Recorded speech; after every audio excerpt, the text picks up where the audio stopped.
Okay, so girls, we're going to have a chat about the outcome. It's the middle of your research project, and it's the part that is probably the most, it's familiar for what you've done in other subjects, and is the part that's really going to help you with your other studies, particularly things like your issues analyses or your investigations, or the things that you're going to do in all of your Year 12 subjects and many of your Year 11 subjects. The outcome, well,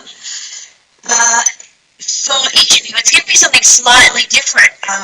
It's your final product in terms of it brings together a whole bunch of your information that you found, and you might find that it actually requires you to do a little bit more information finding, because we actually ask you to produce, a summation of your findings. So, what is the answer to your question, or what has the research really told you?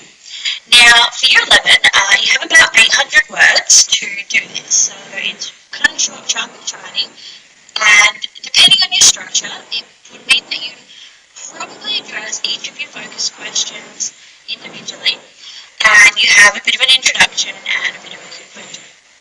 Now, for Year 12, it is a little bit bigger, and it's a really good preparation for your investigation that you do in a lot of your subjects in semester 2. And at a 2,000 word count, I know it probably sounds like it's a lot, but you'll very quickly chew that up. Really what we're looking for in this is a really nice clear explanation supported by references. So it's really important that you are going back to the research. So we can't have any writing that is just sort of created out of nowhere. We need to be supporting all of our decisions, because you're going to be marked on your ability to produce key findings. So not every single thing that you learn in your research, just the most important parts.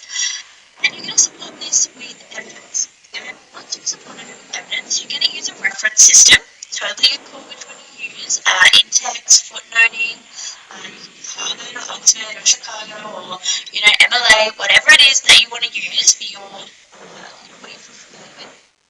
And you're going to use this evidence to justify not only your findings, but also why you're using that source to justify your points. So you might have an expert interview, and you might have a piece of information put from Wikipedia.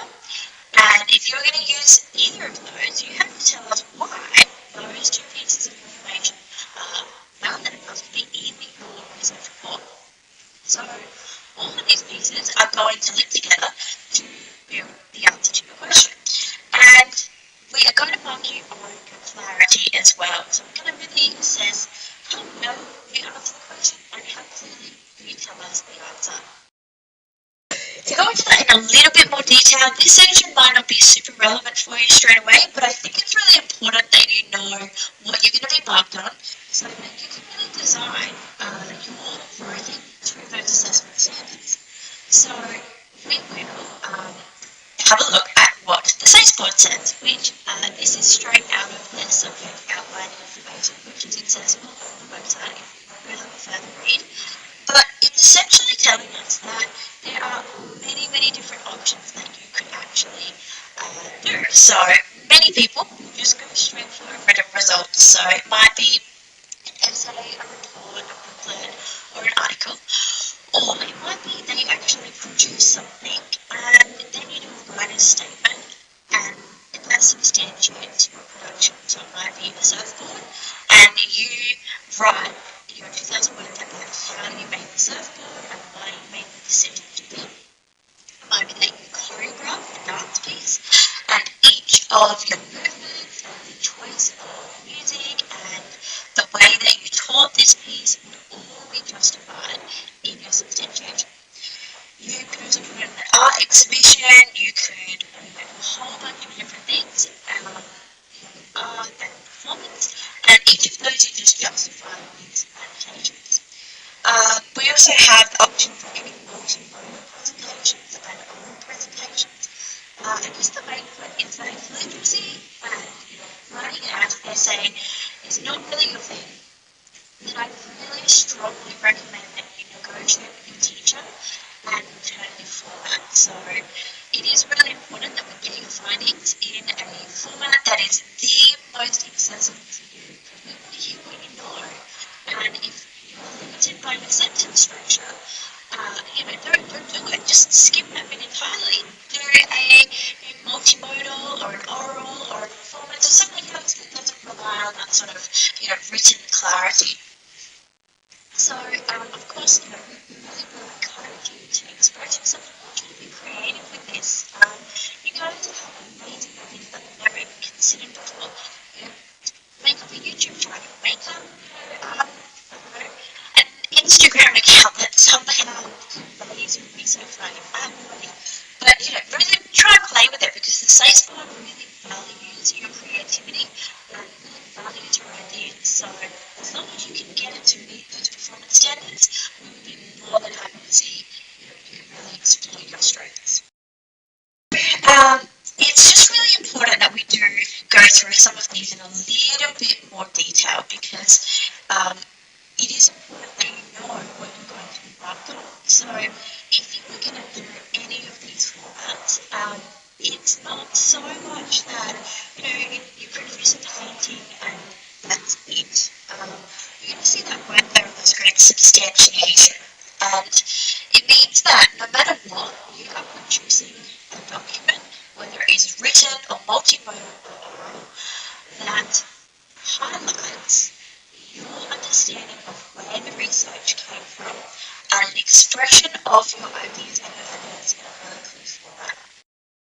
Now, this is some information here that the SACE Board has produced to try and outline it in a little bit more detail because what you can see is that there are a few different ways you could do this. So you could put your key findings, which is your S1 assessment criteria, with your S2 assessment criteria, and that will form a product which is something like an essay or, a science crack report, whatever you see. The second way to do that is to completely separate this. So you might research what are the best ways to get into the army, and you find out that there are 7 really great steps, and you want to create an infographic for people to use. So you create your infographic, and you make sure that you have it all sorted. And then you actually need to justify where you got that information from in a separate report. So have a read through this if you need any more detail on that. Now, some tips and tricks for young players. If we are going to create anything for our outcome, we really need to have a think about the intended audience. Now, for many of you, it might just be your teacher and the SACE Board. But you want you to think if you're writing an essay, you're probably addressing an academic audience. So you're going to use really formal writing, really sophisticated sentence structure, paragraphs, subheadings, those sorts of things that are appropriate for that audience. Now, if you're not actually thinking, God, that's really awful, don't do that then. Do an informal newsletter that you would think is appropriate for the St. Mary's newsletter. And then that is less formal writing, has pictures, has a totally different format. And this is something that is really great to talk to your English teachers about because they're going to be able to give you advice on the genre-specific conventions. So those genre-specific conventions are things like in a children's book, the language is quite simplistic. You don't fill a whole page with text. You use images. Whereas in a scientific report, there are a whole lot of other academic conventions in this world. So really have a think about what it is you hope to achieve from your outcome and who you would like to read it. If you wish, to help with your next assignment, which is your evaluation, you can actually give your outcome to people who would be the intended audience, like other YouTubers or little kids or your mum or a scientist, and you can ask for their feedback and you can incorporate this into the section of your evaluation that is about your outcome. You can actually say, run a system, right?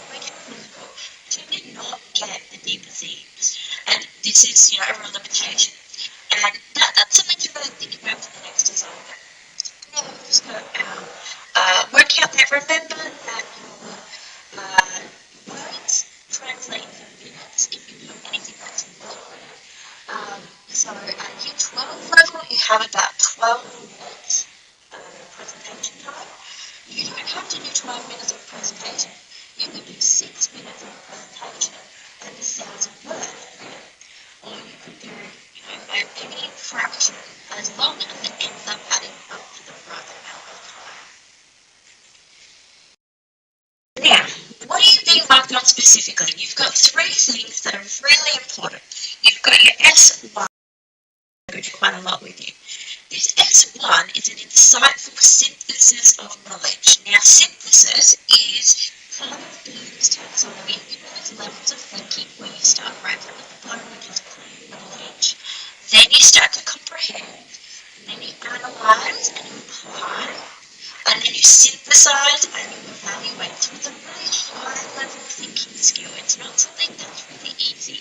And we help you do this through adaptations. And we help you do this through summary taking. If you don't do those, this section's very hard.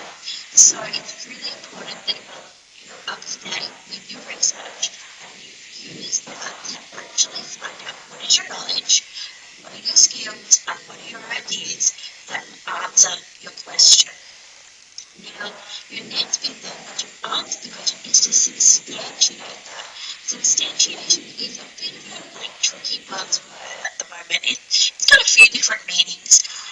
Mainly, for our purposes, it's that you have linked your idea back to research. Now, that could be in the form of a reference, a footnote in text, that sort of thing, or, more importantly, it could be you actually embedding a quote with a reference, or even better, it might be you discussing a source using a quote and doing a reference, so that it's not just some random little footnote at the end that we have no idea about or why they're there. The best outcomes are the ones that are really strongly integrating the evidence and using it appropriately. So tell me things like, this expert interview was one of these webinars that really showed why year 12s are stressed, because it indicated that 92% of this psychologist clients in year 12 had stress. And this really allowed me to articulate in a more expert way the findings of my survey, which was more of an expression of these results. So you're really thinking about talking about the results that you had, talking about the information, as well as chucking in a footnote. Third thing is how well you express your ideas. Like, this is not just your punctuation, grammar, and capital letters and that sort of stuff. This is if we can read it and understand it. Now, it's really tempting when you have 100 different sources to just chuck them all in and, mash your reader with 1,000 footnotes, really push them to read your in-text referencing, those sorts of things. That doesn't necessarily help the clarity of your piece. We want you to really talk about your findings. We want you to express your understanding.